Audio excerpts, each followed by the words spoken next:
dapat, pag na-sistema, you have to adapt. Kaya that's how you survive.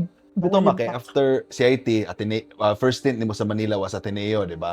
Kaya ito ni-commit yung papa ni Coach Norman Black.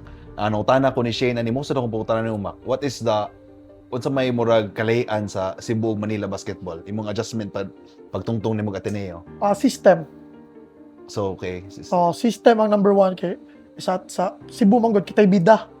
Okay. Kitay bida harap pag dawat bula hala sige gabso nimo tibok court.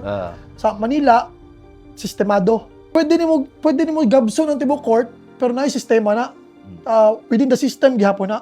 So I learned nga karon sa nanaguwang ko, I learned na kung ganahan ka na mo stay sa imong lane na as a scorer, if you wanna score, learn sa play sa gihatag sa coach. For example, na-play gihatag ang coach. Karon ay mong una sa player, if scorer ka, ganahan ka mo score, asa ko maka-score din na play. Mo na ang dapat mindset. Dili ka pwede na bahala ako diay, pasa bula diri, ball skip tira ko. Sayang ka na mindset ha. Mo to mindset nimo go during those times. Wala na ako nakuha, wala na ako nahuna-hunaan. Okay. Ako mindset sa una ko, mo ko ni pag-score o ginawa ng sistema. Dapat dili na mo yung mindset, dapat pag na-sistema, you have to adapt. Kaya that's how you survive.